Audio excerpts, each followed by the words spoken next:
But isn't it a fact that 20,000 police cuts has meant that there have been cuts to neighbourhood policing, cuts to community policing, cuts in exactly the place where you need to stop this ideology growing? Was this raised while you were Home Secretary as a problem, and what are you going to do about it? Thank you. Well, it is absolutely right. I've set out in my speech today that I do think we need to take a much more robust approach to dealing with extremism in this country. I think there has, overall, we've made progress on this. I introduced a counter-extremism strategy when I was Home Secretary, but I think we have seen, overall, too much tolerance of it. The most direct experience that members of the public see in terms of efforts of a government to keep us safe is the number of police on the streets.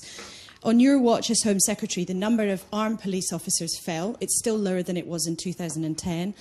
The number of officers fell in total by 20,000, as we've been hearing. And also control orders that monitored terrorists were watered down.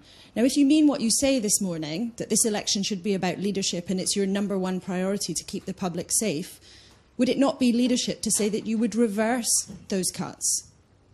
You mentioned the control orders there, Laura. Of course, the control orders were being knocked down in the courts. And that's why we had to look at the issue of control orders, but ensured that the police and security services had powers in their remit to be able to deal with people who would do us harm.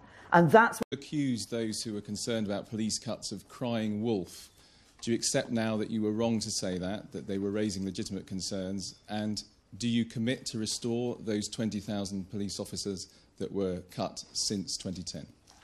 I have answered the question about policing, but I'm very happy to repeat what we have been doing in policing, which is we have been protecting counter-terrorism policing.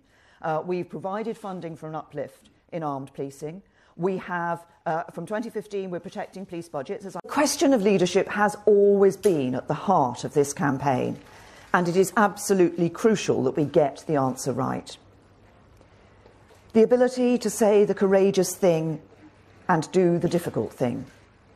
To face up to and address great challenges, not to pretend they don't exist or seek to wish them away. The strength to be straight with people and not just tell them what they want to hear. The ability to get the job done. That is what leadership means to me. And it is